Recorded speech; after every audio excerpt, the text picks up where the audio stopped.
Okay, so let's get started today. So today we are going to cover three topics: the statistical analytics for fraud detection, Benford's law. So Benford's law basically is very commonly used for forensic accounting. And the last one is about money laundering. We have already discussed credit card fraud, financial statement fraud, and insurance fraud. So today we are going to introduce the last financial fraud, that is the money laundering.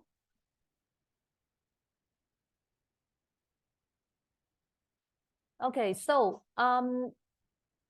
the statistical techniques for fraud detection. Basically, there are three techniques. Okay, the main category is the first one is the outlier detection. The other one is the relation detection. So for the outlier detection, there are two analytical techniques. And for relation detection, there is the association rule analysis. So these are all statistical techniques. So for breakpoint analysis, okay, so you can see basically for breakpoint analysis, it is used for intra-account fraud detection.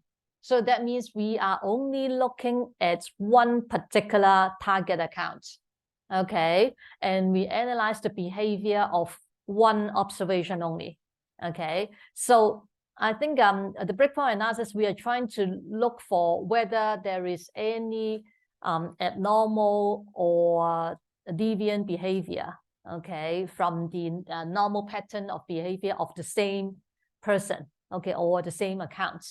So the idea is very simple. So this is the algorithm. So we start from defining a time window. Say, for example, the time window can be 7 days, or 12 months, okay, or even 24 hours, okay. So it depends on what you are looking for. And then you split the time window into old and new. So the idea is, okay, so for the old part is what we call the local model, okay, or, you know, you can take it kind of like some historical data, okay, the historical pattern, okay, of this particular account. And then we compare this, okay, with the new observations. So you can see the idea is quite similar to what we have already discussed before, okay. So the testing data are something, the new incoming data, okay. So for what we call the old part is actually, you can take it kind of like the training data, okay. And then we use the t-test. So t-test is a statistical test, okay. T-test will be used to check whether the old and the new are different, okay. And usually t-test will be used to compare the means, okay, of between two different observations, two different sets of observations. So the idea is like this graph. So you can see that there is a total of, say, for example, we take a 24 hours, okay, a 24 hours, okay, to look at, okay, and then we take the first, okay, the first 20 points here as the local model, okay, and then the remaining 4 points here, okay, as the new window. So in other words, we are trying to compare this part with this part. Okay, by comparison, it means we will perform a t-test, okay, a t-test of these 4 data points and the t-test with these sets of data points to compare the means of them, okay. So if there is a statistical difference, then we'll say that, okay, this is the breakpoint, okay. So this is the idea, okay, of breakpoint analysis.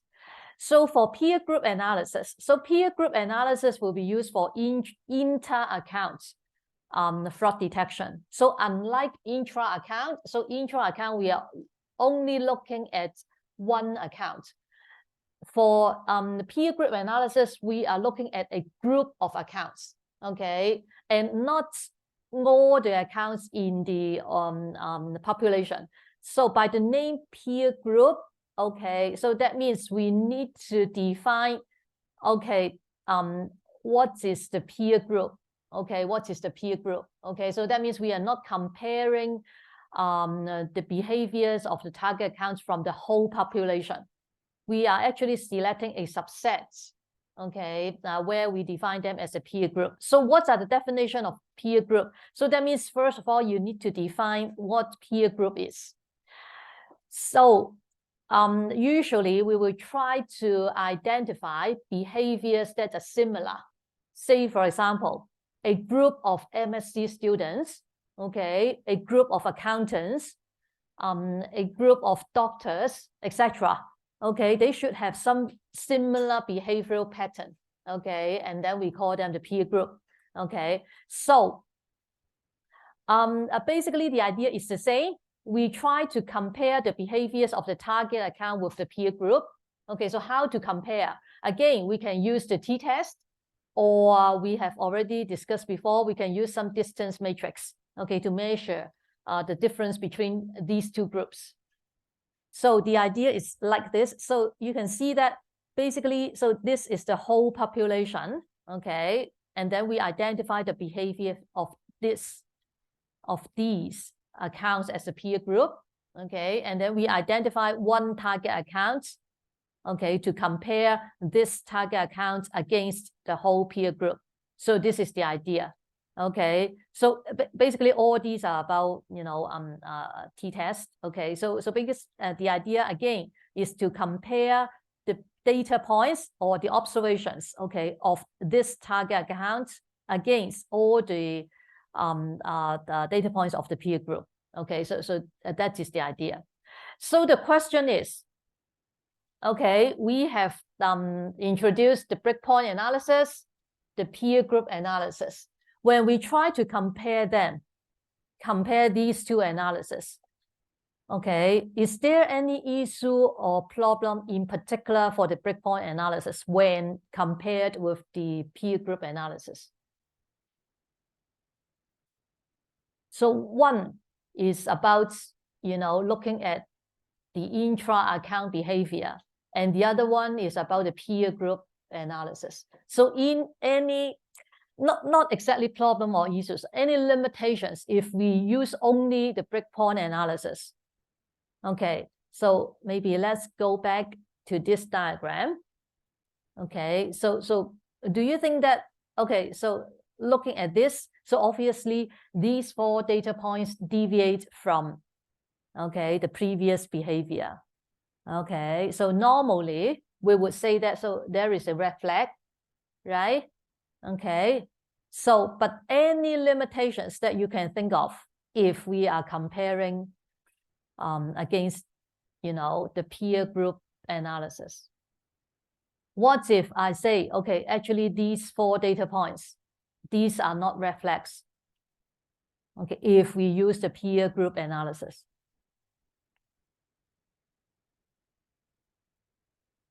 What are the possible explanations? I think this is actually very easy. Okay, so what is peer group analysis? So peer group analysis, that means we are looking at something like this, right? Okay, so the peer group analysis, we are looking at the behavior. Okay, it will be something like this. Okay, so that means, say, for example, if we are using peer group analysis, we might have something like this. Okay, also, and then something like this. Okay, maybe another, okay, maybe another, okay.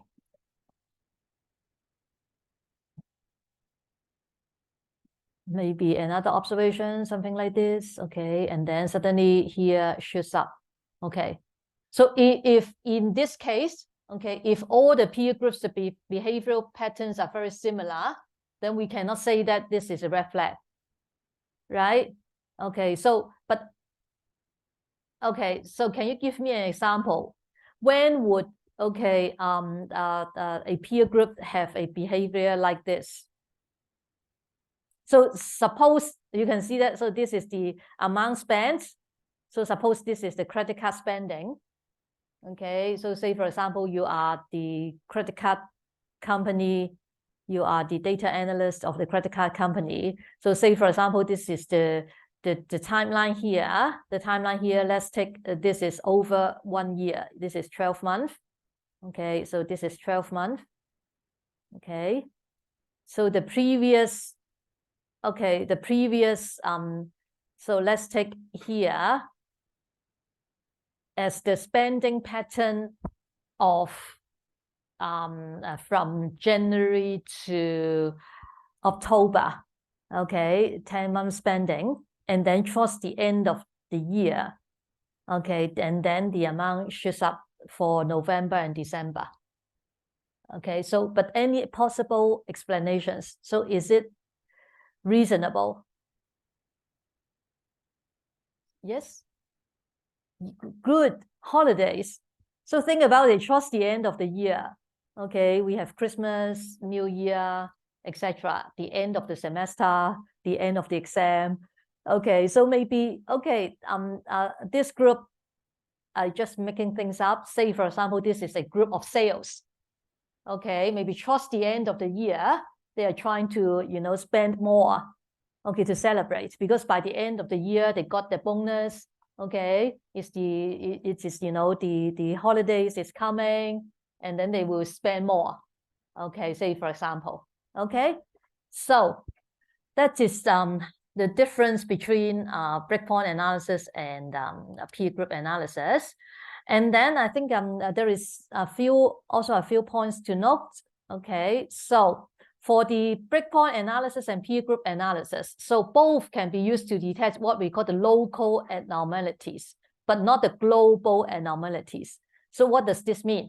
It simply means that, you know, when we look at the peer group analysis here, okay, so this is not very representative of the whole population. So this is the whole population, right? So that means for the detection of the peer group or the breakpoint analysis, it will be very sensitive, we will say. Okay, more sensitive to what we call the local abnormalities.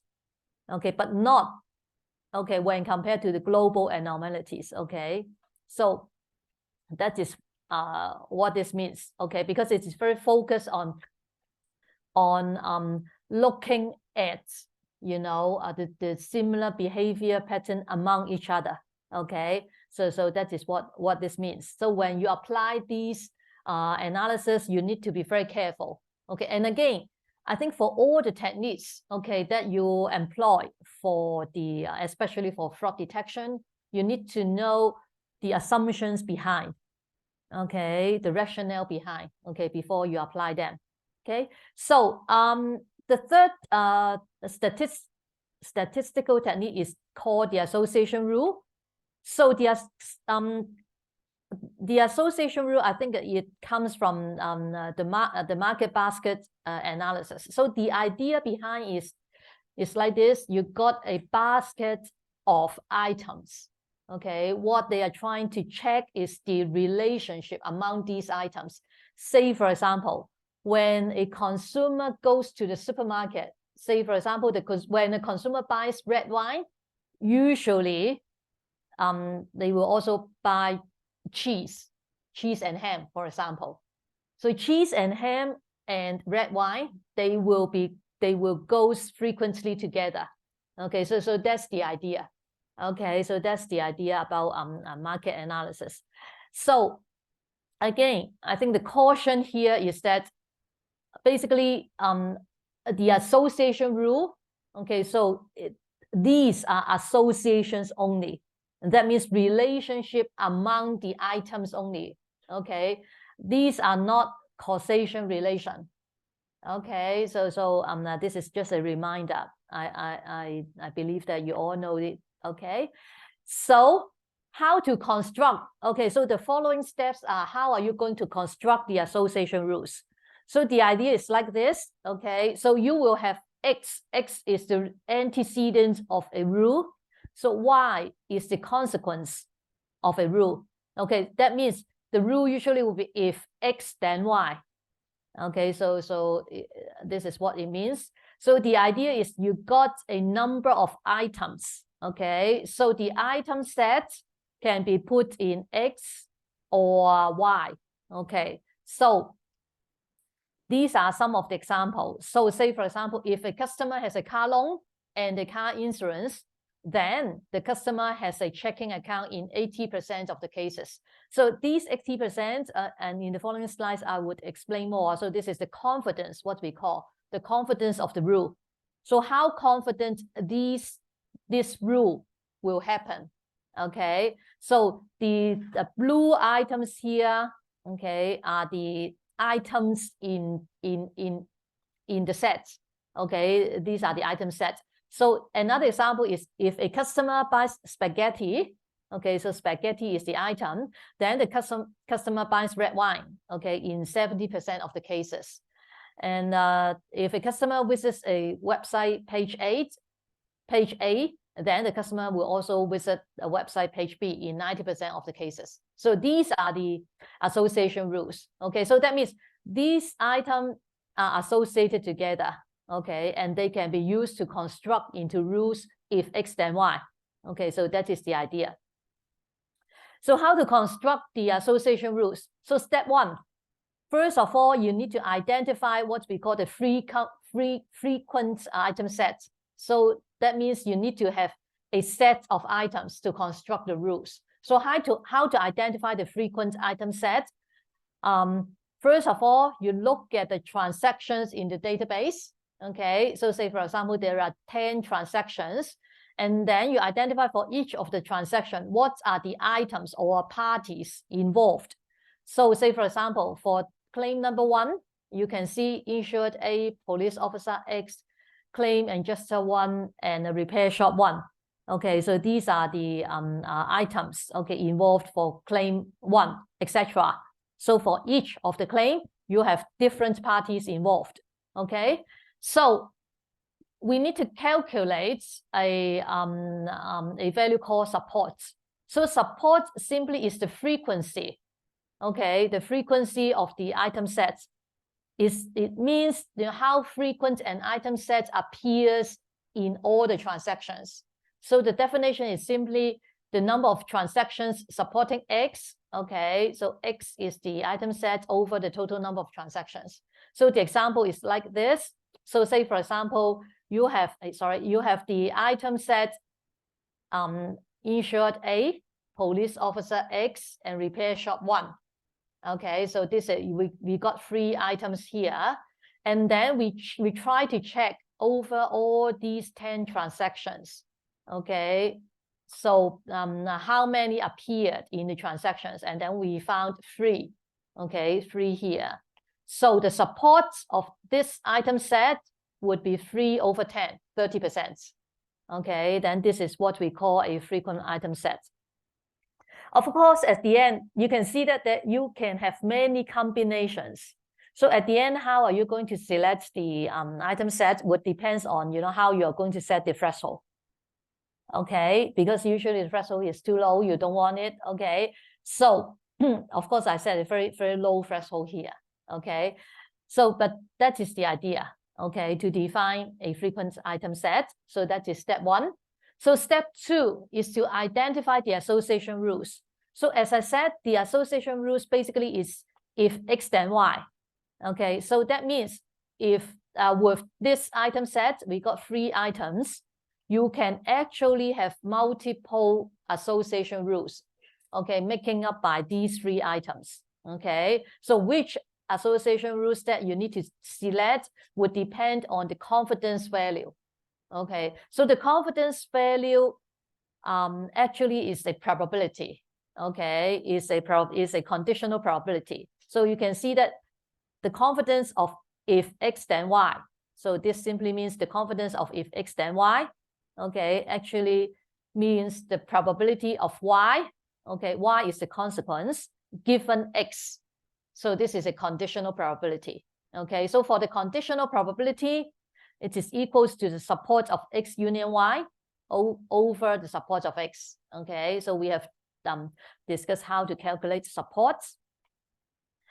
So So finally, as I said, because given a item set, you can construct many many association rules. So at the end, you will try to select the association rule with the higher confidence. Okay, so that's why you need to calculate the confidence value of all these different association rules. So I give you an example how to calculate the confidence. So say, for example, you look at this association rule. So if insured A and police officer, if they appears together, then usually you would see repair shop 1, for example, for the claim. Okay, and then first of all, you calculate the support of X. So X here, so X is the antecedent rule here. So for X, it contains the items insured A and police officer X. Okay, so to calculate the support is very easy. Okay, it is a counting of the frequency of the item set X appearing in all the transactions. Okay, so it will be 4/10. Okay, and then the other one. Okay, the other one is it is the support of X union Y. Okay, so that means X union Y, that means all 3 items appear in the claim. Okay, so it will be 3/10. So the confidence of if X then Y would be 3/4, which is 75%. So that means this association rule, has the confidence of 75%. Okay, so that is the idea of how you are going to construct the association rule. Okay, then let's go on to discuss Benford's law. Okay, so the following slides actually is adopted from Dr. Child's slide. Okay, so what is Benford's law? Okay, Benford's law is about looking at the numbers, okay, but we are only concerned with the first digit, okay, or the leading digit. Okay, so what does this mean? So say, for example, you have a number 198, okay, say, for example, so for Benford's law, we only look at the first digit. Okay, so this is what we call the digit 1.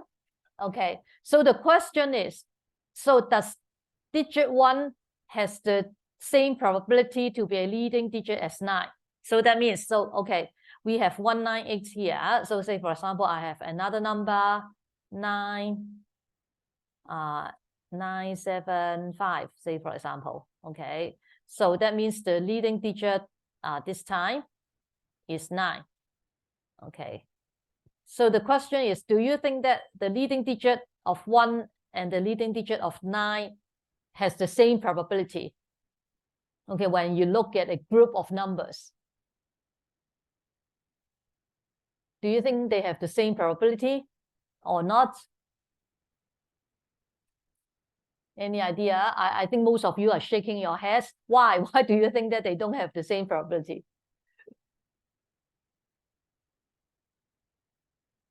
Okay, anyway, because intuitively, usually you would expect, okay, the numbers, okay, from 1 up to 9, okay, they would appear, okay, with similar probability, okay, but actually in real world, okay, of course the answer is no, because if they are appearing with the same probability, we won't have Benford's law. Okay, so Benford's law anyway is about what we call the leading digits, okay, the first digit of the numbers. So how does it work, or what is Benford's law about? Okay, so I think a bit of the history before we go into Benford's law. So basically, Benford's law is about the frequency of occurrence of the leading digits in what we call the naturally occurring numerical distribution. Okay, so the distribution of Benford's law is something like this. So you can see it's something like this. Okay, so this is digit 1. So this is digit 9. So you can see that in many real world data sets, actually the occurrence of the leading digit 1 is 6 times more. Is 6 times more than the leading digit 9. Okay, this is a very interesting observation. So the history. So actually, this observation is not being discovered or observed by Bamford. The first person that observed this interesting distribution is an astronomer. Okay, Simon Newcomb. Okay, because I don't think nowadays you will use the log table. Okay, this log table is a very, I think in a way, I think it is now a historical thing. Okay, but anyway, in the past, okay, so we have something called the log tables. Okay, so when the astronomer, you know, when he used the log table, he found that okay, the leading digits, okay, tend to be smaller. Okay, tend to be smaller. So that means, okay, the leading digits, okay, appears more. Okay, the smaller number of the leading digits appears more in the log table. Okay, and then he found that actually the first significant digit, okay, C, okay, often appears according, and there is some certain pattern. Okay, so the pattern basically is following the logarithm law. Okay, and with a probability. Okay, like the following. So C, the probability of C equals to 1. Okay, and up to 9. Okay, will be, you know, we'll be using the formula, the log formula like this. Okay, so I think the log can be base 10, base 2, okay, any base. Okay, I think not much difference. Okay, but usually we will use the log base 10. Okay, for calculating the probability. Okay, so after the astronomer, okay, and found this interesting distribution of the leading digits, and then later, okay, in 1938, another person, which is Frank Bamford, in a way, he also found this distribution very interesting, and then he tried to reconfirm or try to, you know, he tries to do some experiment, some more study about this pattern of distribution of the leading digits. So finally, he tried to collect some real-world numbers. So what are these real-world numbers? So these real-world numbers are measurements of the rivers, okay, the street addresses, the numbers contained in Reader's Digest, the molecule weights, death rates, okay, some statistics, etc. Okay, and then after you know, trying to calculate, okay, the frequency, occurrence, and the distribution, okay, he confirmed that the leading digit as 1, okay, will appear 6 times more than the leading digit of 9. So he found something like this. So you can see that for Bamford's law, okay, when we look at the actual data set, say for example, okay, the census, the birth rates, the areas of the cities, some accounting records. So basically, so this is the distribution of Bamford's law. So you can see that there are many real-world data sets that follows Bamford's law. Okay, except lottery. Okay, so why? Okay, because lottery in a way is a random, supposedly, okay, if no one is manipulating the lottery, so this is a random number.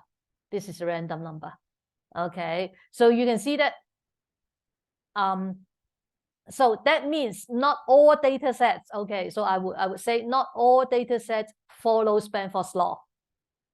Okay, there should be some characteristics, okay, that follows Bamford's law. Okay, so what are the characteristics of the data sets? So first of all, it should be, the data set should represent a magnitude of events. So that means, okay, so the numbers in the data set should be, large enough, okay, large enough for the distribution to be representative. Okay, so that is what it means. So the other one is there should not be any predefined maximum or minimum value. Okay, I think that this is very easy to understand. So think about it, because we are looking at the first digit from 1 up to 9. So if we have a maximum or minimum value, so that means you might not have all the leading digits. Okay, so say for example, if the minimum value is 30 and then the maximum value is 80, then you are cutting off, these leading digits. Okay, so I think in a way that is quite easy to understand. Okay, and the other thing is the data set should be natural. Okay, naturally occurring, not some what they call the man-made numbers. Okay, for example, the ID numbers, the bank accounts, the telephone numbers. So these doesn't follow the Benford's law. And then the last one is the median of the data set, okay, is less than the mean, because we don't want the data to be concentrated around the mean. Okay, so because if the numbers are concentrated around the mean, so again, it will not follow the Benford's law. Okay, so these are the characteristics of the data sets, okay, that follows Benford's law. So what are the data set that follows Benford's law? We found that actually most of the financial records, the tax returns actually follows Benford's law. Okay, and I think that these are the rationale behind. Okay, so why we can use Benford's law to detect fraud. Okay, and I think this is a reminder when we found that the leading digits, okay, doesn't follow the distribution of Benford's law. Okay, it is only a red flag. Okay, it is only a red flag. It doesn't mean that there must be a fraud. Okay, to confirm whether this is a fraud, you need to do further investigation. Okay, but in a way, I think Benford's law would help you to check whether there is any red flag, okay, in the data set. And the rationale behind Benford's law is that when a person is trying to manipulate the numbers, okay, in the data set, say for example, when a person trying to manipulate some financial records, okay, assuming that that person doesn't know Benford's law, okay, usually they will not track the frequencies, okay, of the leading digits. Okay, so that is one assumption. So and then given that the distribution will become deviant from the Benford's law, and also, okay, usually the leading digits will be what we call systematically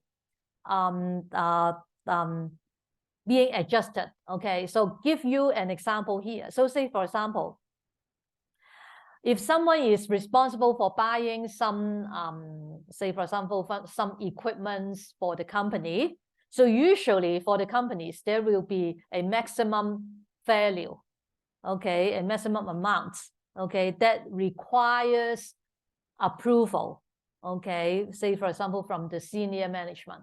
So say for example, if the maximum amount is kept at 100,000, okay, if you are trying to manipulate the data set or trying to, do something about, during the procurement process, you will try to, make up some numbers that is just below the 100,000 value.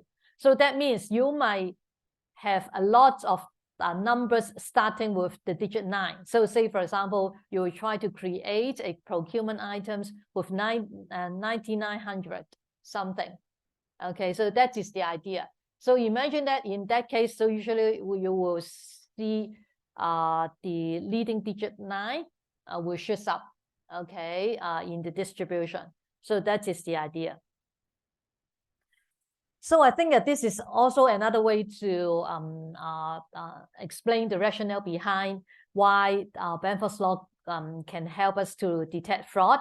So say, for example, we have the predictor variable X, the response variable Y here. So these are the distribution of the data points. So usually, okay, so this is the regression fit. So normally, if no one is manipulating the data, okay, you can find a regression fit here, okay? But then, say, for example, if someone is trying to manipulate the data, when someone is trying to manipulate the data, the regression fit will deviate from the true regression fit. Okay, so that is the idea.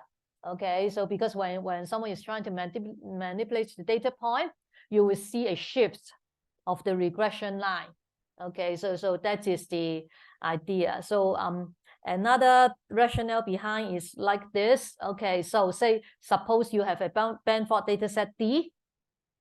Okay, and then you try to manipulate, okay, or they call it contaminate, okay, the numbers in the data set D. Okay, then you get another data set D prime. Okay, and then you compare the distance between these two. Okay, you compare the distance between these two. Okay, so you can see that Y is the distance. Okay, so X is the contamination percentage. So it simply means, so what does this mean? It simply means that, okay, so when the data set is being contaminated more with a higher percentage of contamination, the distance will be between the two data set would go further, or the distance can be, you can take it as the error. Okay, you will have the higher error. So that is the idea. Again, okay, why Benford's law would work. Okay, so that is the idea. Okay, so actually this page is the explanation of the previous slide. So what actually is the Benford's law? So you can see Benford's law, we are trying to look at the frequency of occurrence of the leading digits. So the leading digits, so you can see for the leading digits, the formula of the first leading digit, okay, is like this. So D1 simply means the first leading digit. Okay, D1 is the first leading digit. So you can see because the first leading digit there is only from 1 to 9. Okay, so you can see the distribution will be something like this. Okay, the distribution will be something like this. So in the graph, you can see the leading digit of 1 is 30 something percent. Okay, and then for 9 is 4 point something. Okay, here. And then you can see there is a D2 here. So D2 is the second leading digit. It's the second leading digit. Okay, but I think in our course, in our lecture today, we will focus on the first leading digit. But if you are interested in Benford's law, I think that what they would do is they will check both digits. Okay, so that means because sometimes the data set might pass the test of the first digit, okay, the leading digit. Okay, so usually they will also check the second digit. Okay, so the second digit simply means, say for example, again, say for example, I have the number 5109, say for example. Okay, so this is the second digit. So this is D2. Okay, so this is D2. Okay, again, very easy to understand. So you can see that for D2, you will have the digit 0. Okay, but not for D1. Okay, for D2, then you might have the 0 as the second digit. Okay, so for the second digit, so the frequency of occurrence will be from 0 up to 9. Okay, so that is the how you look at the Benford's law, the distribution of the leading digits.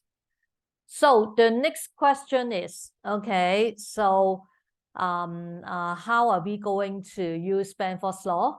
Okay, to I think the following 3 slides are still, explaining the rationale. Okay, but anyway, so again, the idea again is that if someone, I think time and time again, this is trying to say, when someone is trying to manipulate the numbers in the data sets, okay, so it will not follow the Benford's law. I think what all these are trying to say are these, okay? And then I think that this example again is trying to explain the distribution of the first leading digits, okay? So say for example, okay, if someone is trying to increase the amount from initially 1,000 to 2,000, then the growth rate would be 100%, okay? But to grow from 3,000 to 4,000, so the growth rate is only 33 something. Okay, so imagine if you're trying to manipulate the invoice, okay, say for example,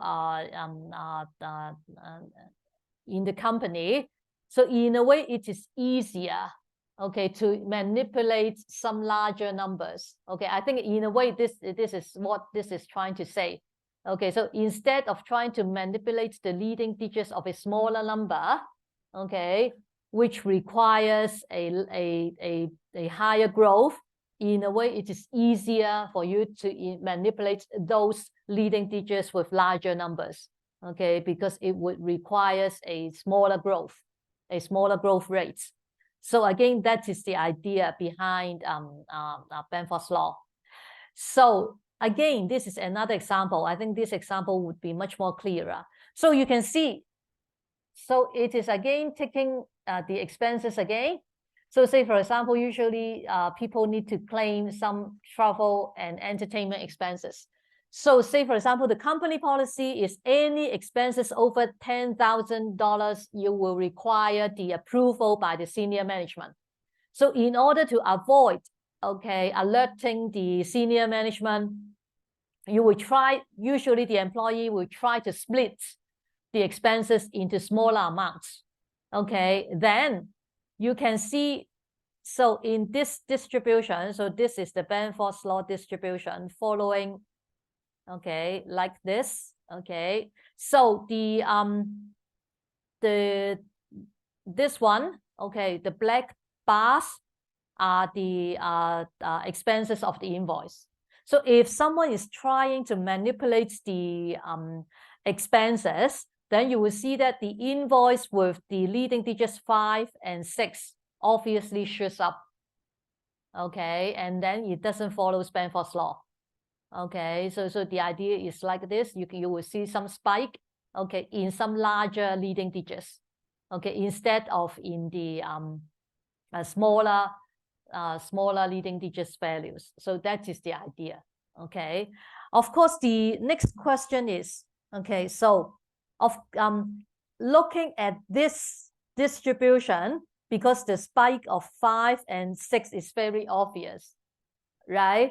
Okay, but then we need to do some statistical check, okay, instead. So instead of just looking at the graph, okay, so we need to do some statistical check to check whether, the data set of the invoice, okay, follows Benford's law. So I think again, this is a reminder, okay? So the Benford's law works best only when the criminals doesn't know the Benford's law, okay? So that means if someone knows Benford's law very well, okay, then when that person is trying to manipulate the numbers, it will be, that person will be very aware of, how to manipulate also the distribution of the leading digits. Okay, and the other thing is that I think I mentioned it before. Okay, so Benford's law, okay, is actually giving you some red flags. Okay, so that means it gives you some hints that the data set might be fraudulent, okay, but it doesn't prove, there is no proof, okay, about actual frauds, okay. So you need to remember that even though a data set doesn't follow Bamford's law, it is a red flag only, okay. So this is not a proof, okay. Okay, so you need to be very aware of it. Okay, okay, I think let's take a break here. Okay, so please come back at maybe 10:30. Let's take a longer break, okay?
Okay, let's continue.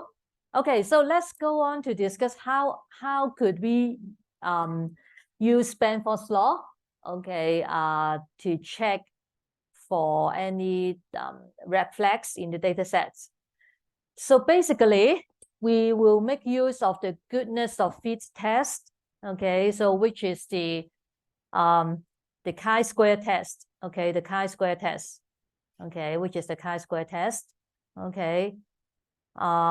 So chi-square test is a statistical test to check whether there is any difference between the observed distribution and the expected distribution.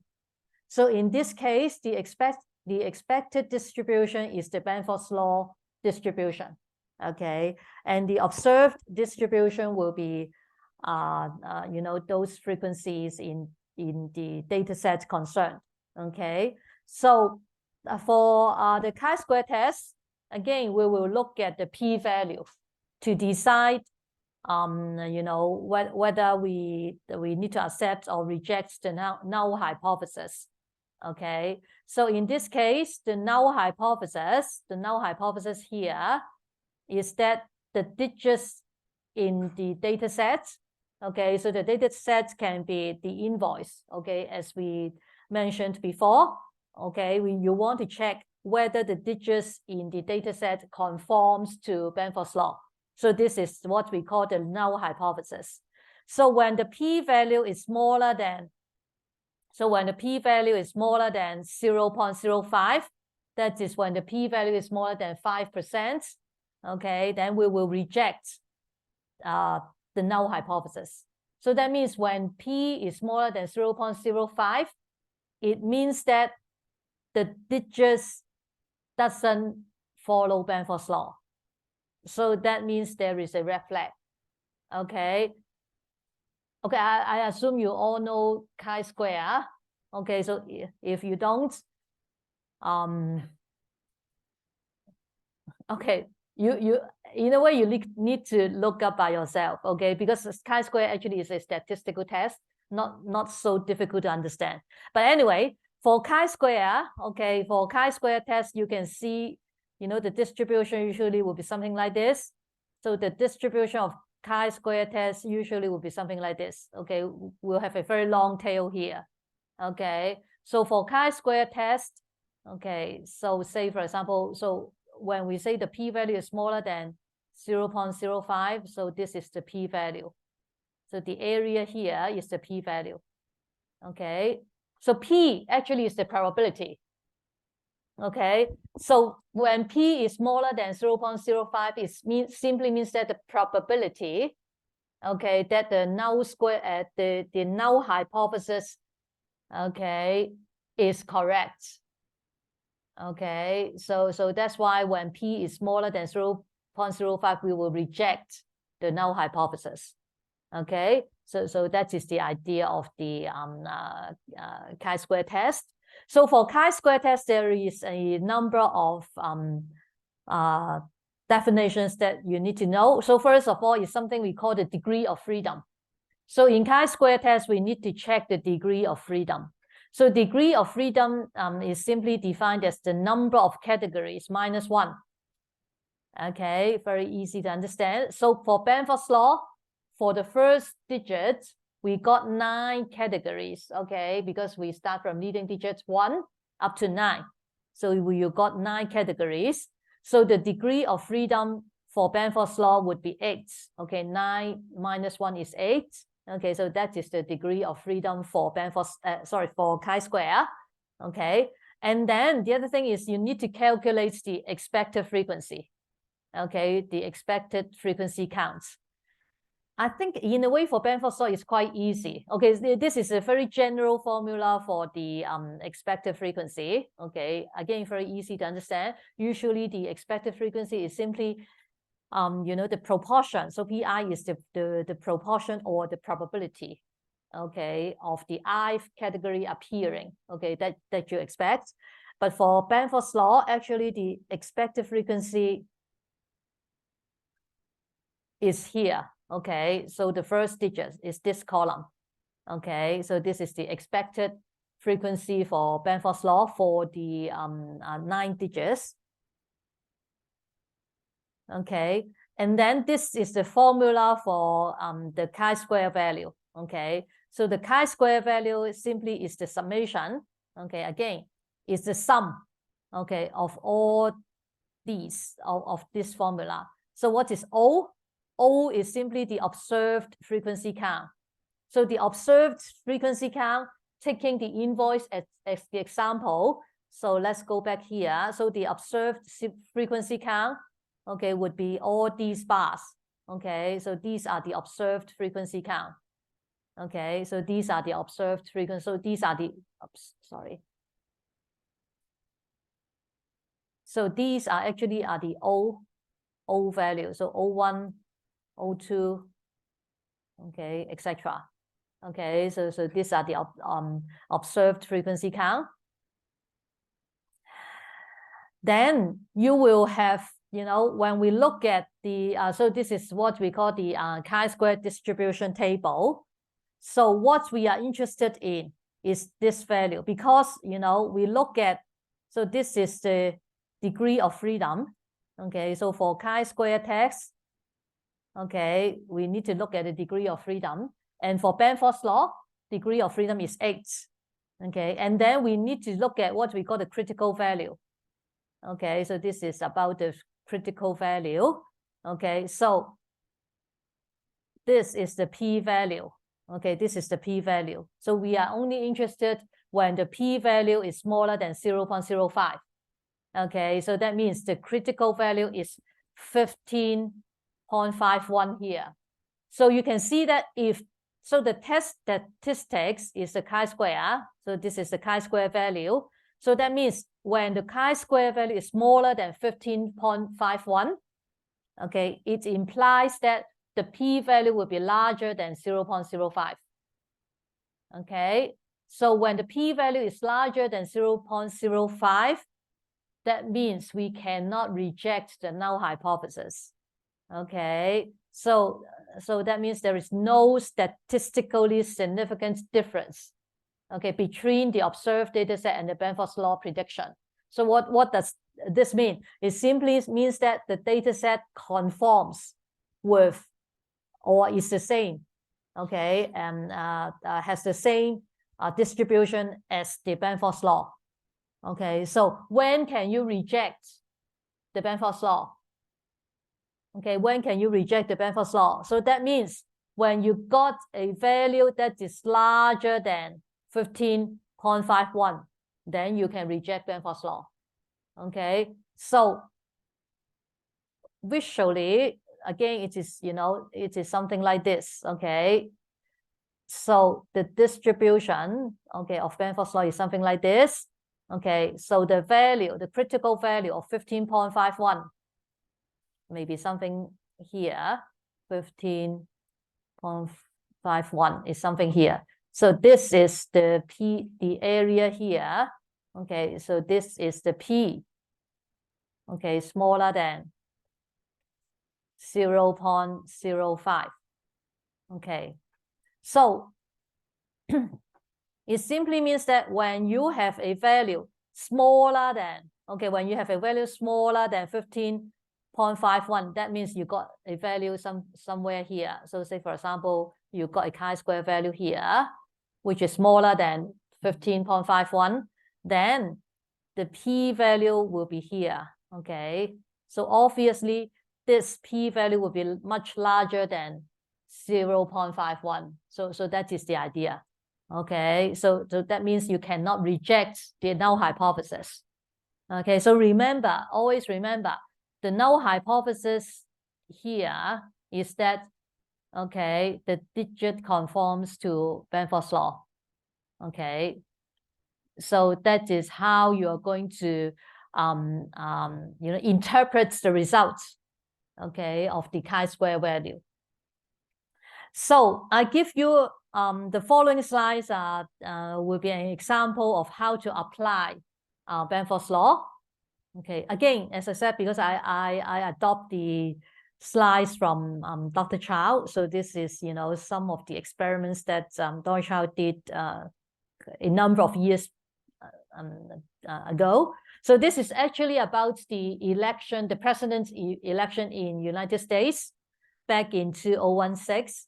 So we all know that by that time, Donald Trump finally becomes the president. But then, you know, there is quite a number of accusations saying that Donald Trump manipulated the votes. Okay, so that's why Hillary Clinton loses. Okay, so then I think for this we try to check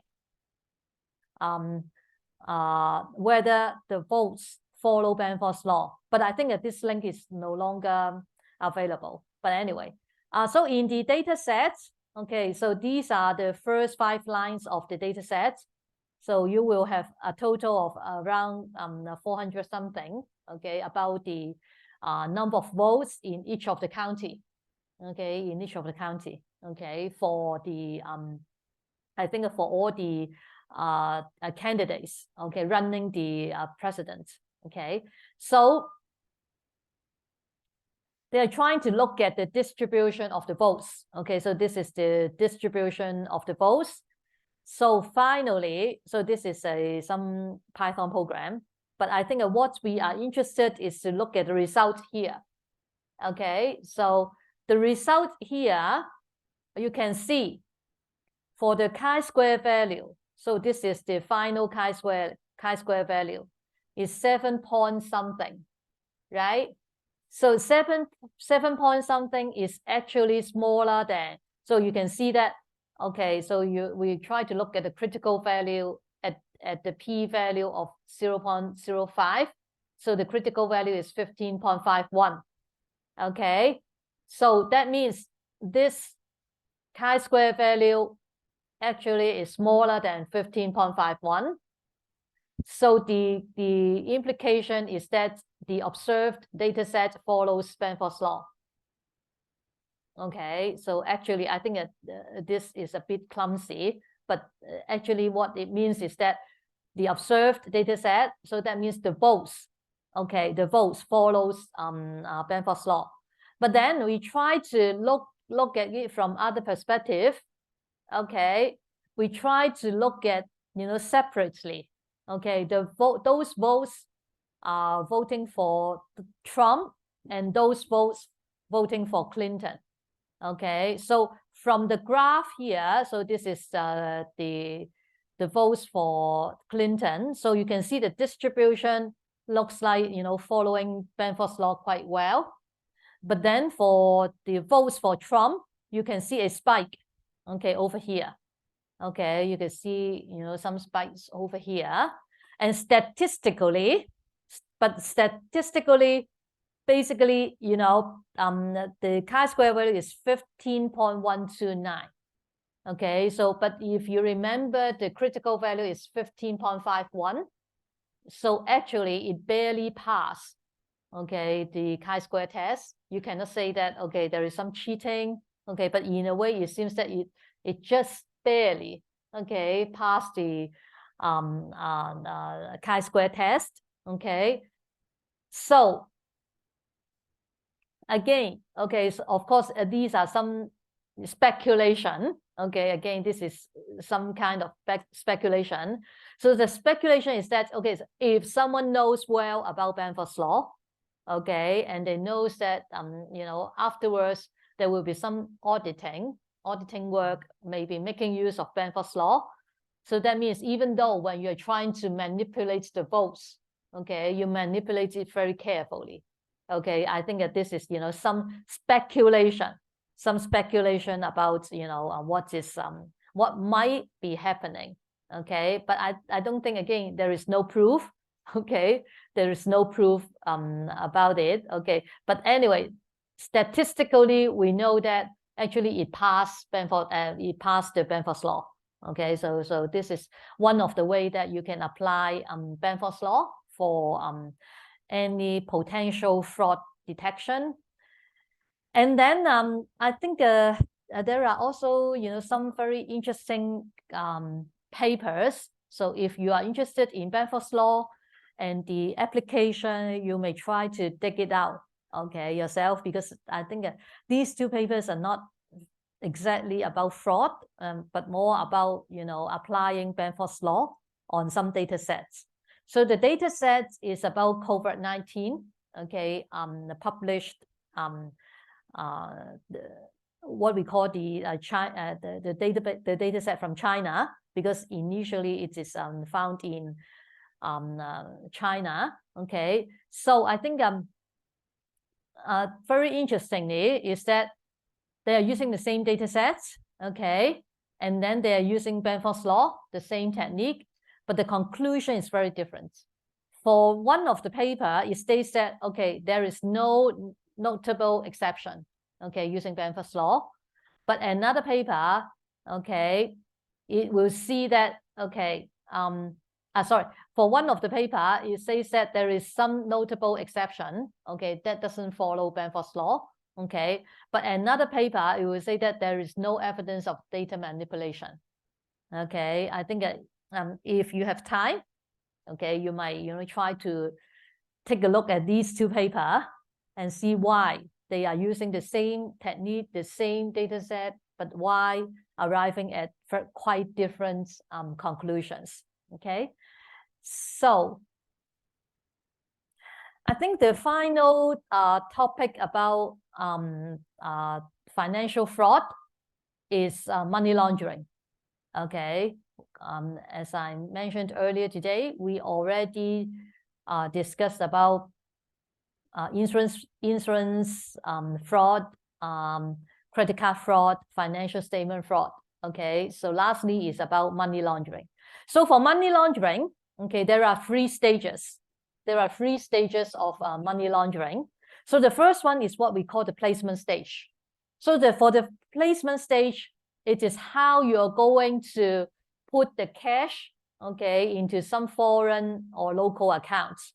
Okay, so this is the placement stage. And I think the main point for money laundering here is you're trying to put it or, you know, transfer the money to another person without raising any red flags. Okay, so but how? Okay, so some of the skills for money laundering that they made here is they're trying to split a very huge amount, okay, into smaller amounts. Okay, so that means you're splitting it into smaller amounts, okay, in order to avoid, okay, any detection. Because usually sometimes for especially if you are depositing cash to a bank, say for example, if you are going to deposit 1 million cash, okay, usually the bank will be very alert, okay. So instead of depositing a very huge amount, you try to break it down into smaller amounts, okay. So the other way to avoid red flag is instead of using cash, you may be, say, buying some assets, okay, say for example, some insurance products, some investment products, okay, etc. Okay, so the second stage is about the layering stage. So the purpose of the layering stage basically is try to cover up the source.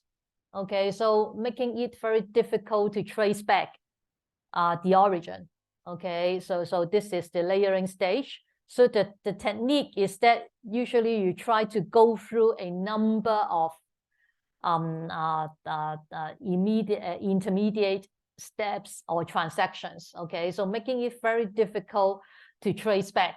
Okay, so this is one of the way. The other way is the other techniques for the layering stage is, say for example, you try to find some banks with the secrecy law. So that means, okay, there is some rules and regulations governing the banks that they cannot release the personal identity of the bank account owner, say for example, or you're trying to make use of some offshore banks, okay, and maybe you are you know, opening up some shell companies, or you go through some intermediaries.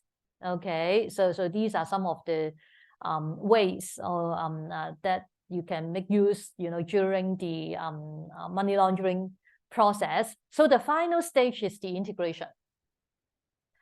So for the integration, so it simply means you are trying to make the dirty money clean. Okay, because finally you want to, if you cannot use the money, then it is no use, right? So the integration stage is you try to integrate those dirty money back into the legal economic system. Okay, so that is the objective. Okay, so some of the skills and techniques basically say, for example, if initially you buy an asset, so finally you sell the asset, okay, at a value, say for example, maybe higher than the original asset value, or you create some loans, okay, you make use of some offshore companies, or you go to the casino, okay, and say that you win a lot, okay, so those are all different ways of trying to make the dirty money into some clean money, okay.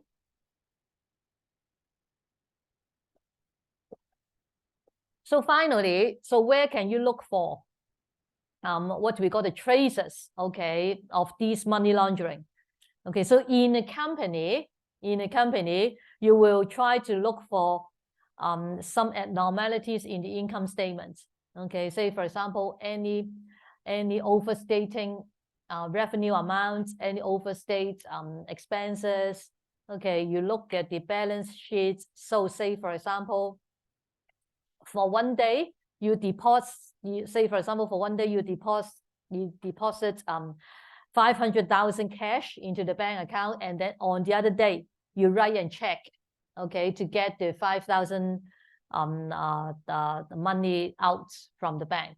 So say for example, and again for some sales, okay, so are you paying some cash to buy something, okay, or selling something that is higher than the average market price, okay, and then say you look at the assets. So say for example, very typically, so is the company buying something that is not related to the business? So say for example, especially the company is buying some very pricey artwork, okay, say for example. So these are, some of the ways that you can try to look at. So basically, for Benford's law, so we all know that you will try to look at the first significant digits, okay, to check whether there is any abnormalities in the numbers. So let's discuss a case, but I think for this case, in a way, it's very complicated. Okay, the methodologies is a bit complicated, but in a way, it's quite interesting. So this is the source of the paper if you're interested. So this is a money laundering case in Spanish. Okay, so there is an actual criminal network, okay, consisting of a number of suppliers. So these suppliers, they are supposed to be, supplying different types of goods, okay, to a core company. Okay, so this core company actually is connected to a large number of suppliers. So that means some of them are legal, some of them are illegal. Okay, so this is actually an international group. Okay, so the data set is for 4 years. Okay, for 4 years. Okay, so during the 4 years, there is a lot of money going between the core company and all its suppliers. Okay, so this is the background of the data set. Okay, so as I said, for this core company, okay, so the suppliers can be legal or illegal. Okay, and they found that, they may be buying something from the suppliers that is above the market price. Okay, or in some circumstances, basically some of the suppliers are operating at a loss. Okay, and for some of the operations, okay, they may be even buying something that doesn't exist, okay, from the suppliers. So okay, so this is the case background. So for the data sets, this is a very huge data set. So you can see there is, nearly 30,000 operations, okay, in the data set. And the suppliers involved is also a very huge number, okay, for the company. So these are the attributes for each of the operation. And out of these 600 something suppliers, okay, 26 of them are confirmed fraudulent already, okay. But I think because in this case, there are 26 that's a confirmed case, but among these 600 something suppliers, there might still be some fraudulent companies that are unidentified, okay, for the time being. So for this case, again, so again and again, I will use this slide. So this slide is, that means you need to define the scope, okay, or the objective, okay, of what you want to do, okay, for this case. So for this case, there are two objectives, okay. So the first one is to trying to find a classification scheme, okay, to classify the suppliers into fraudulent and non-fraudulent, okay. So that is one, okay, that is one objective. The other objective is to try to look at the patterns of behavior, okay, to look at the patterns of the behavior of the suppliers company, okay, to see whether further investigation, okay, are required. So these are the objectives. So again, the second step is we are trying to define some fraud scenario. So in this case, of course, the committing person is the core company. The entities is the suppliers. So as mentioned before, these suppliers could be fake or real, or even they could be complicit or non-complicit. So the possible fraudulent actions will be, they are making up some items, okay? So some of the items may not be, okay, even exist, or maybe they are trying, asking the core companies to buy items that is much higher than the market price. So given these, you can create the permutations of the fraud scenarios. So these are the possible fraud scenarios. So the methodologies. So as I said, in this paper, the methodologies is a bit complicated. Very interesting. In this case, okay, they are not only using the Benford's law to try to identify whether there is any red flags. Okay, they are actually making use of the Benford's law to create some new variables. Okay, I would explain it in the next slide. Okay, so in this case, they are trying to make use of the Benford's law, okay, to create some additional variables, okay, in the data set. I think one of the reasons is that because you can see that initially in the data set, so these are the variables of the operation, okay. They may found the number of the attributes may not be enough, okay, for constructing the supervised learning model. So that's why they try to add some additional predictor variables, okay. So and then they use some supervised machine learning models. So these are very familiar with you, okay. Logistic regression, decision tree, neural network, and random forest. So for the data preprocessing, so initially, they got a huge number of supplier companies. Okay, so instead of, okay, putting all these 600 something suppliers, companies into the machine learning model, they try to filter out, okay, some of the supplier companies, okay, which might not be useful for the prediction. How?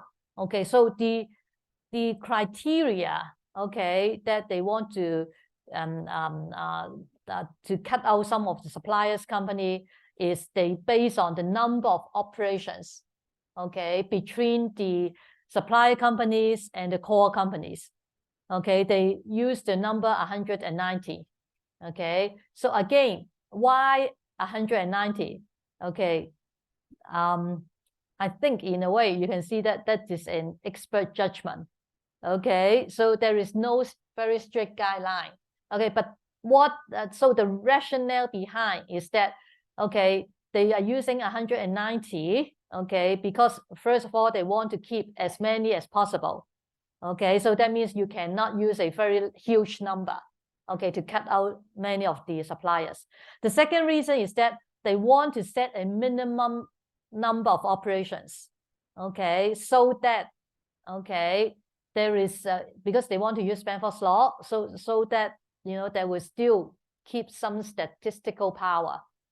Okay, because if you got too few operations, it might not be very meaningful, okay, to use the Benford's law. Say, for example, if the company and the suppliers company only got less than 10 operations, okay, then it won't be very meaningful, okay, to use Benford's law, okay, to make the test, right? Okay, so in a way, they're trying to strike a balance, okay, so that's why they use the cutoff of 190 operations, and then they use two phases.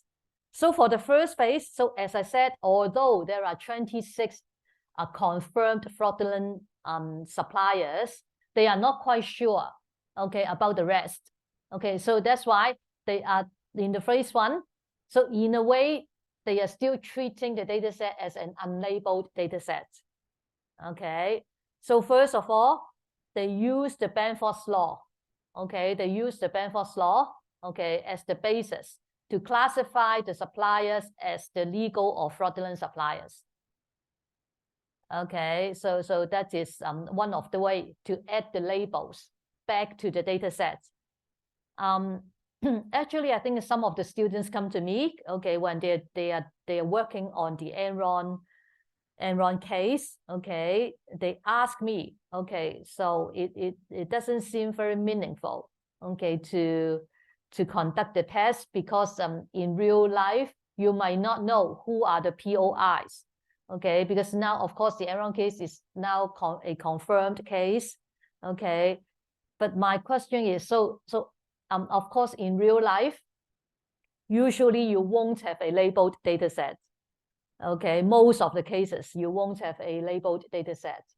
Okay, so what should you do, okay, with an unlabeled data set? Okay, of course we have discussed about unsupervised learning model, right? Okay, so the first, I think my suggestion is usually if you got really no idea what to do a clustering first. Okay, then you will try to look at the characteristics of each cluster to see whether you can put the cluster label back into your data sets. Okay, after you got the label, then you can perform a supervised learning algorithm. Okay, so that is one of the way. So, but again, with many other techniques, so like this one, now you have learned about Benford's law. So that means you can make use of Benford's law, okay, to create some labels, okay, for the originally unlabeled data sets. Okay, so that is also another way of making an unlabeled data set into a labeled data set. Okay, so that is the first step. So the second step, as I said, in this case, they are trying to create some additional variables for the supervised learning model. So in this case, they are making use of the p-values, okay, corresponding to the Benford's law, and they also make use of both the first and the second digits. The formula is a bit different, actually. But anyway, you just take it as the Benford's law, okay? But of course, if you are very interested to know, you can, you know, dig out the paper and take a look at the formula. But anyway, let's take it, you know, the same as Benford's law. So in a way, they are just looking at the first and the second digits, and they get the p-value, okay, for all these digits. So that means now, okay, so now they try to use the classification algorithms, okay. So they make use of the classifier label that is called the INVEST, okay. INVEST, I think it simply means investigation later, okay. So so the classifier label is made by the Benford's law. Okay, they use the Benford's law to identify the classifier to make up the classifier label. And then they make use of the p-values, okay, to create some new variables, which is F1 up to F9. So F simply means the first digits.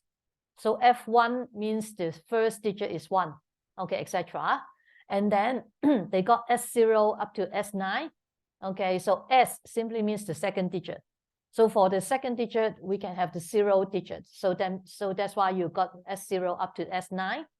So with the additional variables, okay, then you could perform some EDA again. So you can see that F1, F2, etc. And then S0, okay, up to S9. And then you can have the, so this is the invest classifier variable. So the red bar here, okay, are those the supplier companies that are classified by the Benford's law. So of course, looking at this, obviously, this is again an imbalanced data set. Okay, okay. So so that is the preliminary work of this case study. So I want to go through a bit about performance matrix before we go further into the details about the results of this case study. So for the performance matrix of this supervised learning model, or for the classification model especially, so this is just a revision of the confusion matrix. So for the confusion matrix, you will have true positive, okay, and then true negative values here, and then you have the false positive and false negative value here. So usually, so you can see that especially for fraud detection, we probably won't simply look at the accuracy, okay, right? As we mentioned before, we will look at the recall. So what is the recall? Actually, the recall is the same as the true positive rate, okay? It's the same as the true positive rate. So it is defined by this column, okay? So what we are concerned is the true positive rates here. So this is the recall. So for the precision, we are concerning, again, we are looking at the true positive value, but then we are more concerned about this row, okay? We are more concerned about this row, okay? So in this row, you can see that there is a false positive value here, okay? So that means, okay, when you look at the formula, when the false positive value is higher or lower, okay, it will affect the precision. Okay, so that means for the precision here, okay, with a higher precision, we will have a lower false positive, right? Okay, and then with a lower precision, we will have a higher positive. Okay, so it means what, so for the F1, so F1 basically is try to balance, okay, between recall and precision. Okay, so for the F1, you are trying to get the weighted average. So this is simply the weighted average of the recall and the precision. Okay, and then we also got the false positive rate. So the false positive rate is here. Okay, so it is, so the true positive rate is this column, and the false positive rate is this column. Okay, so if you remember when we talk about the ROC curve, we are plotting the true positive rate against the false positive rate. Okay, and then we calculate the AUC. Okay, so already explained this. So I think there is also one very important concept is about the threshold. Okay, so if you remember, so say for example for when we talk about logistic regression. So for logistic regression, actually the result is a probability value, right? Okay, but then we define the threshold. We usually define the threshold to be equals to 50%.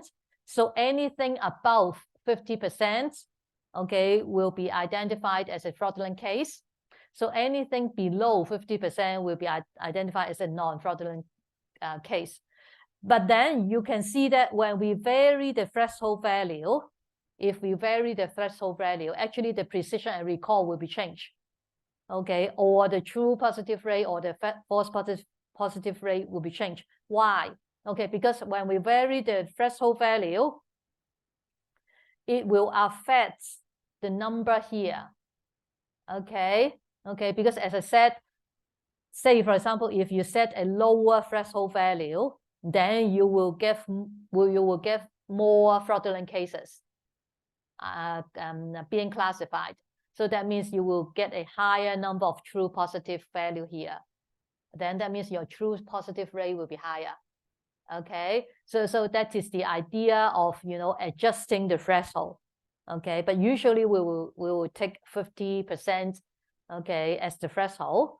Okay, but then I think that, so that means when we vary the threshold, so that's why, okay, we will get different true positive and false positive rate, and that's why we can get the ROC curve. Okay, so again, this is just a revision. I think we talked about this some time ago. So for the ROC curve, the perfect classifier is like this. Actually, it will be something like this. Okay, so that means the area under the curve will be equals to 1. Okay, so that is the perfect classifier. So for the random classifier will be the diagonal line here, because for the diagonal line here, the area under the curve is this area. Okay, it will be 0.5. Okay, that is 50%.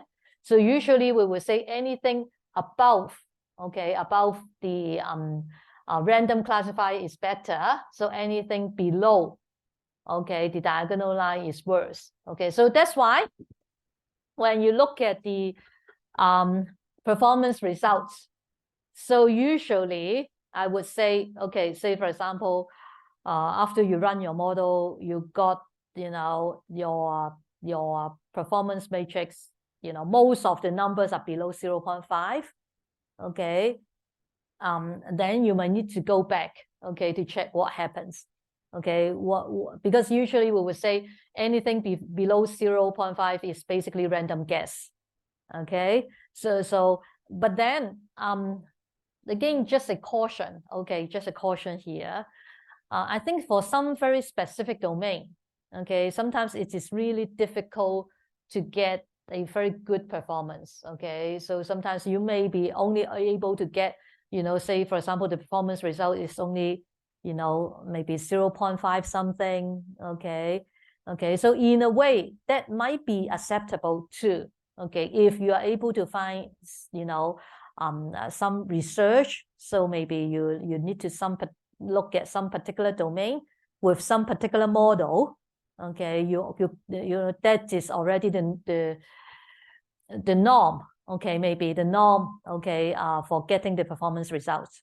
Okay, so but anyway, of course, the ideal is the higher the number of the better.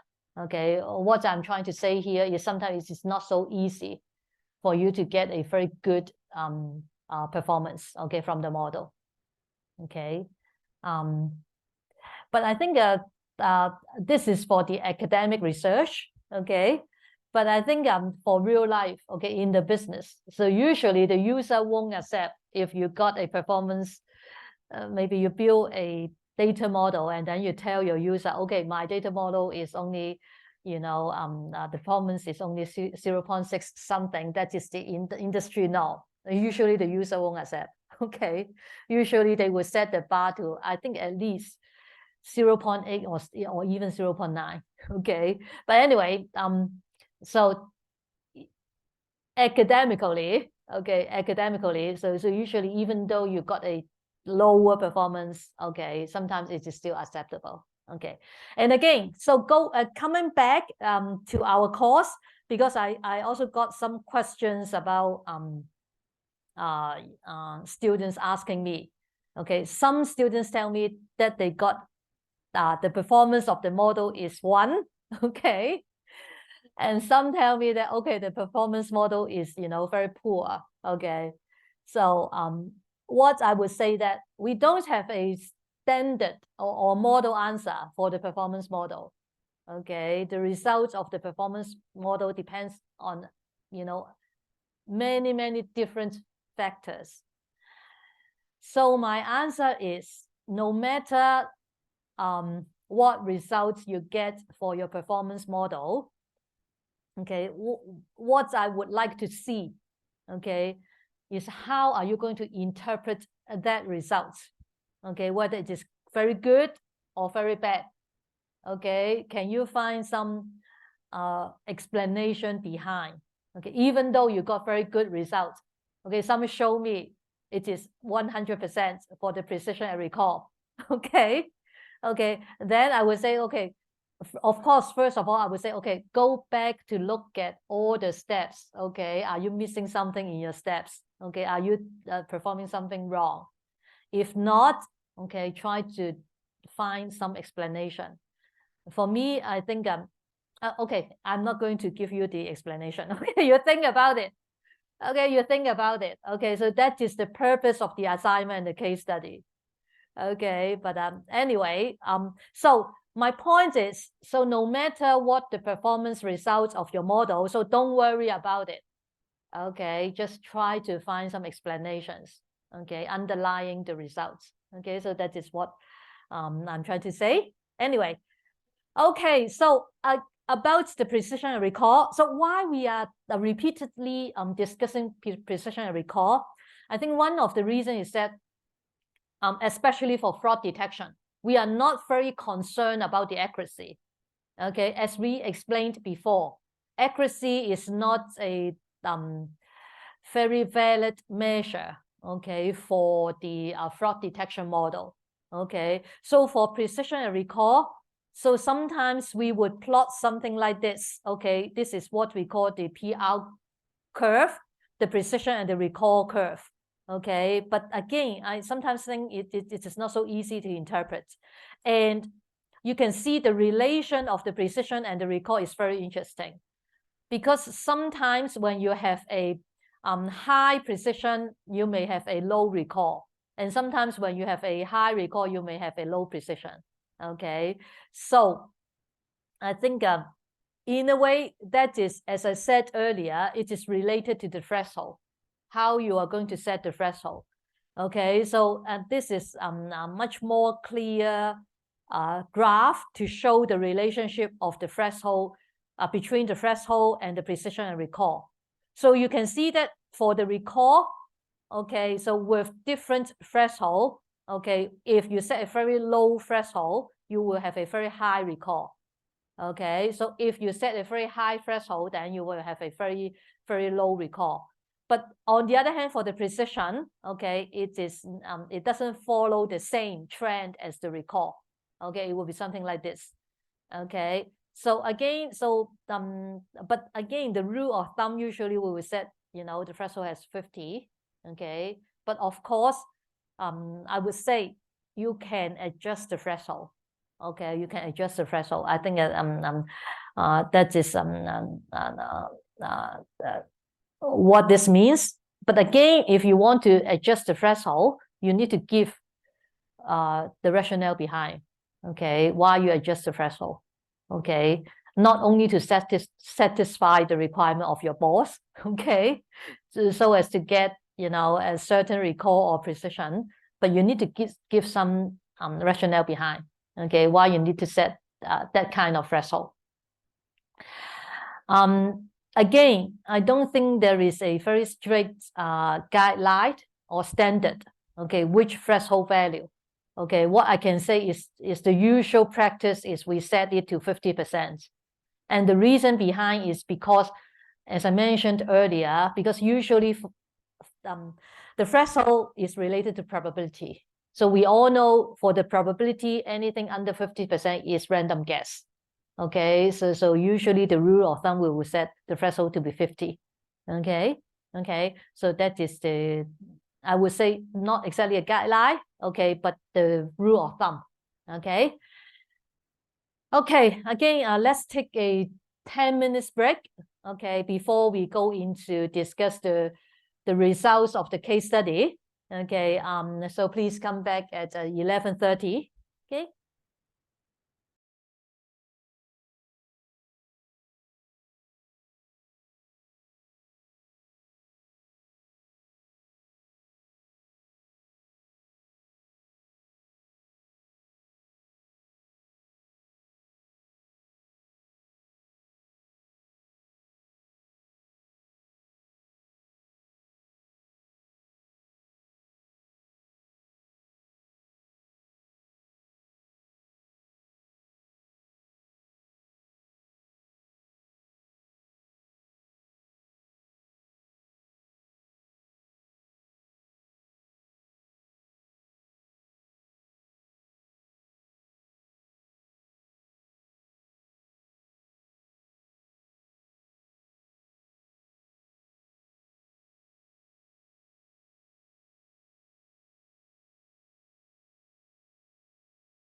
Okay, so let's finish the rest of the lecture slides today. We only got a few slides to go. Okay, so let's look at the results, okay, of the case that we have previously discussed. Okay, so you can see, okay, in this case study, okay, they are trying 4 different machine learning models. Okay, and then you can see there are 3 tables here. They are trying to run the tables using compare the models using imbalanced data sets. Okay, so that means before they balance the data sets. Okay, and then they try to use MODs. Okay, to balance the data sets. Okay, so finally they try to compare the precision of the using different procedure. Okay, so forget about these 2 because actually I did not discuss with you. Also forget about the cost matrix. Let's look at the ROC here. So let's look at the ROC results of the imbalanced data sets. Okay, and the results of the balanced data sets here. Okay, so what interpretation can you get from these 3 tables?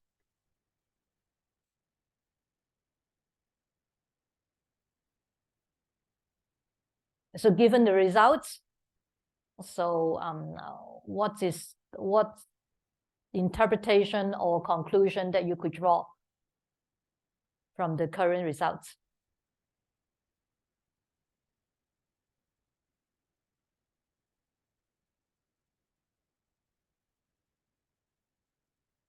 Okay, I think the result is very obvious. So it simply means, okay, when you look at the imbalance, the result of the imbalanced data set is here. Okay, the performance ranges from 0.6 something, okay, up to 0.7 something. Okay, but then after we balance the data sets, okay, we got a much better performance. Okay, all the 4 models, the performance improves, right? Okay, and then in this case, you can see that the best performance now is random forest. Okay, previously, using the imbalanced data set, the best performance is the neural network. Okay, but after balancing the data set, actually random forest got the best performance results. Okay, so this is the how you interpret the results. Okay, of course, if you want to go deeper, okay, you may need to look at, okay, why after balancing the data set. Okay, so it seems that the benefits for the random forest is much better, okay, than the neural network actually. Okay, so this is how you interpret the results. Okay, so this is one of the way to present the results of the data model. So the other thing that I want to show you is that, okay, so you can see that, okay, so actually for this, okay, they're trying to compare the result of the training. This is the training data set. So this table is the testing data set. Okay, so let's simply look at the true positive rates. So if you remember, true positive rate actually is the recall, right? Okay, so you can see that for the training data set, if we look at the true positive rates, initially it looks quite good, right? Okay, most of these models, okay, it ranges from 79 something to over 60 something. But then if we use the testing data sets, actually the performance, okay, goes worse, okay, for the true positive rates. It drops a lot. It drops a lot for the true positive rates. Okay, why? Why?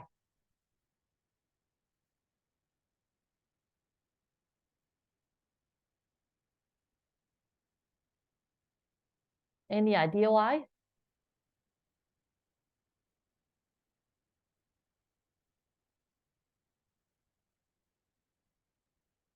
Sorry, louder.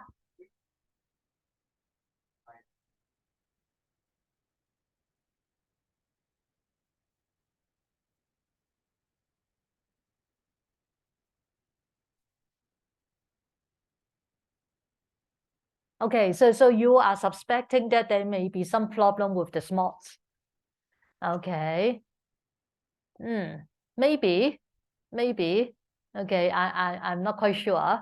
Okay, but of course, I think it's okay that you got some suspicious. Okay, because I in a way, because it doesn't say, okay, actually, so this is they are applying this on the balanced data set or imbalanced data set.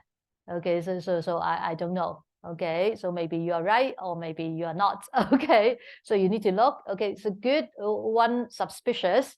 So any other explanation why the performance of the testing data set is worse? Okay, the performance is worse than the training data set. So, and when you look at the whole table, so very interesting, you can see that it's only for the true positive rates. Okay, for the others, okay, it doesn't, the performance is not bad comparing these two. Okay, it's not bad. Okay, it's only for the true positive rates. Okay, the performance, drops a lot.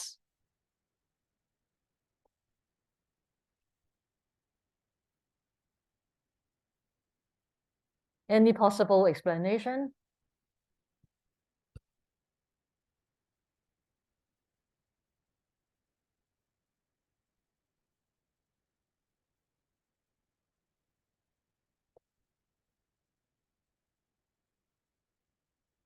Okay, I think one possible explanation is there might be some overfitting problem, right?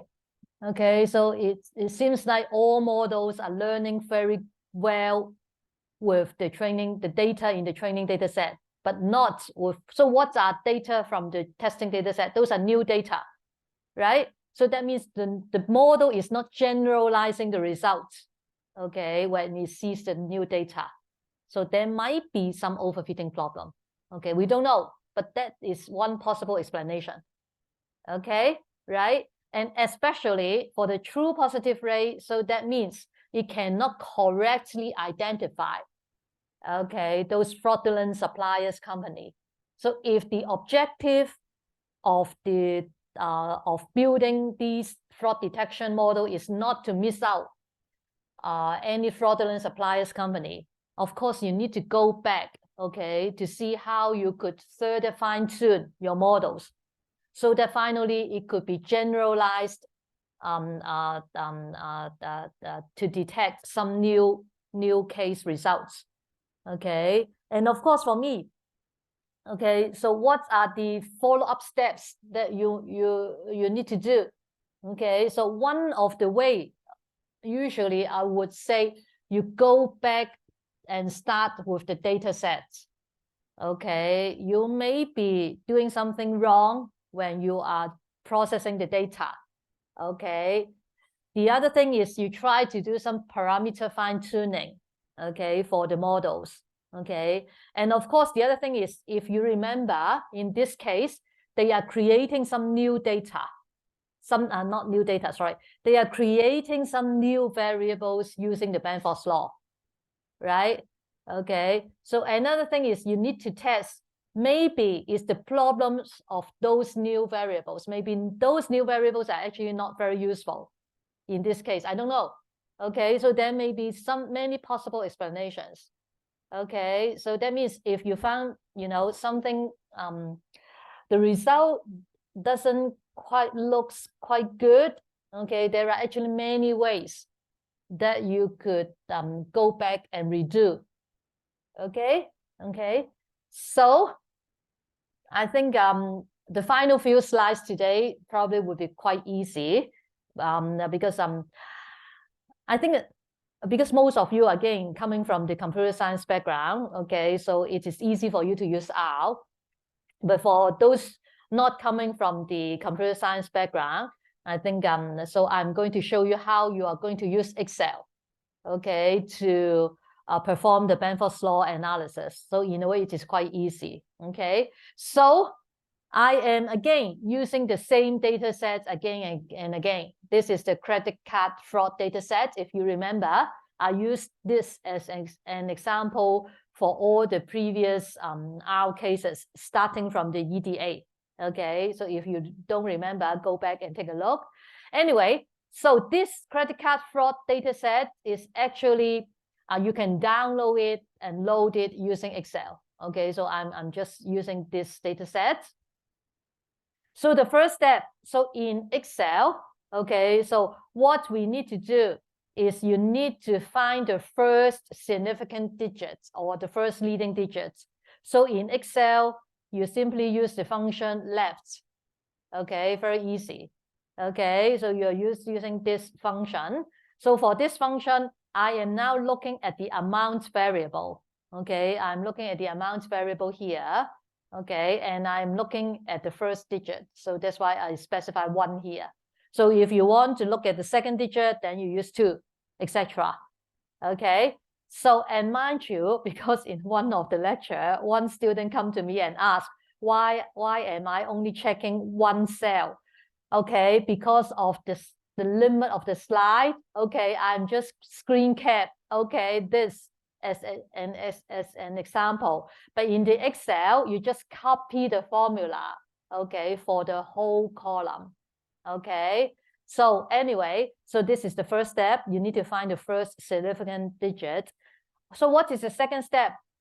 We need to count the frequency. Okay, that is the occurrence. Okay, the occurrence of this variable. So in Excel, it is very easy. We only need to use the COUNTIF. Okay, we make use of the COUNTIF. Okay, and then we specify. So COUNTIF. So this is because now you count the frequency of the first significant digit. Okay, and then you compare this value with this digit value, then you got the frequency. Okay, then you got the frequency. So this is the table. Okay, so this is table after you count the frequency. So after counting the frequency, now you need to calculate the observed frequency in percentage. Okay, so this is simply the proportion. Okay, right? So the formula is very simple. So you are just using this, okay, divided this by the total number. Okay, so this is total number. It's very easy. So now you got the column of the observed frequency. Okay, and then you need to calculate the expected frequency, right?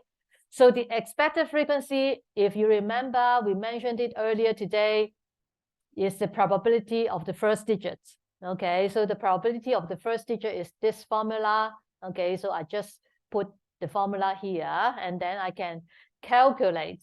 So, and then I can get, okay, the expected frequency here, okay, for the first digit. Okay, so with the observed frequency and expected frequency, then I would be able to calculate the chi-square value, right?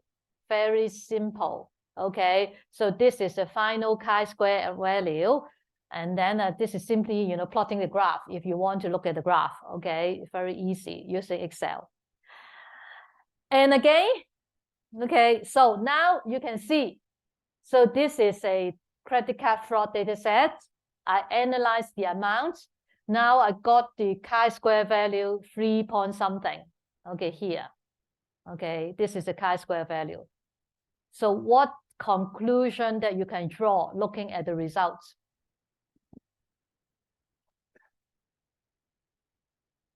So what conclusion you can draw looking at the results? Okay, now you got the chi-square value. Okay, so what does this value imply? So how are you going to interpret this value?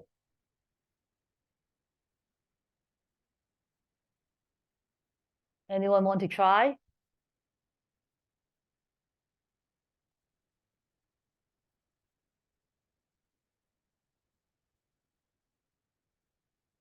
Okay, so what is the objective of this Danforth law? What are you doing? What are you trying to test? What are you trying to test?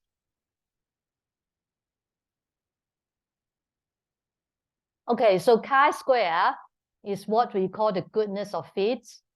Okay, so that means you are trying to check the distribution of, so this is actually the distribution of the amount value. Okay, you want to check whether the distribution of the amount value conforms with the Danforth law, right? Now you got the chi-square value here. So what is the conclusion? Okay, so the conclusion is either yes or no, right? Okay, you just show hands. Okay, so looking at the value, so does it conform the Danforth law? For those who think that it doesn't conform with the Danforth law, raise your hand.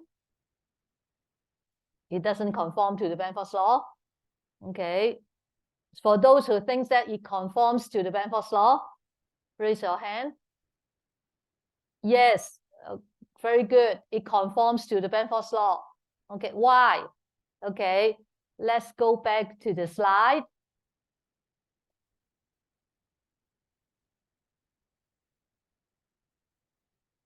Actually, we only got one magic number, okay, for Danforth law. So you know it's quite easy. You only look at you only need to look at the critical value 15.51. Right? As I said, anything smaller than 15.51, okay, implies that there is no statistical significance difference, right? Okay, so it simply means that the data set, okay, conforms with the Danforth law distribution. Okay, so that means in this case, because the value actually is much smaller than 15.51. Okay.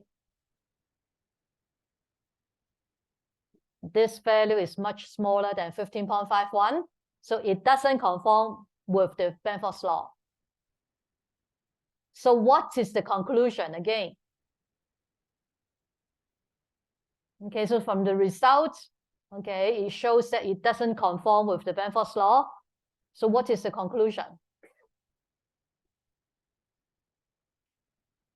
So what is the objective of Danforth law?